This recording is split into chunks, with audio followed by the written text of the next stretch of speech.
Husband is not for sell. প্রথম কথা হচ্ছে বড়দিনের রিলিজ এবং রাজদার ছবি, শুভশ্রী আছে, তাতে মিঠুনদা আছে, ঋত্বিকদা আছে। তো অলরেডি তো মানে যারা আছে তাদের ছবি নিয়ে মানুষের প্রচুর প্রত্যাশা থাকে এবং তাদের ছবি মানে ভালো ছবি। রাজদার মুভি এসবিএফ প্রোডাকশনে আছে, তো এদের মানেই একটা ভালো কিছু, ভালো ছবি।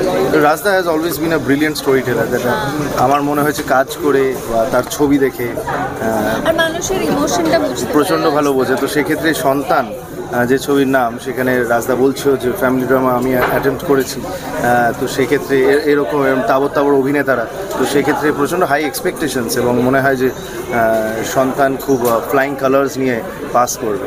সবার উপরে হচ্ছে মহাগুরু। হ্যাঁ, একদমই তাই।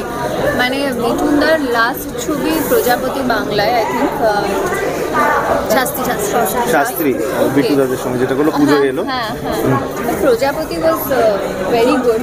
তারপরে এটা মানে মানুষের আই থিঙ্ক ভালো হবে। আর ওই রকম ফ্যামিলি ড্রামা আর মিঠুনদার সঙ্গে রাজদার একটা অদ্ভুত কেমিস্ট্রি আছে আই ফিল, এবং সেটা আবার হয়তো দেখা যাবে এই ছবিতে। অ্যান্ড ডায়লগস তো অলরেডি হিট, আমরা দেখে নিয়েছি ট্রেলারে।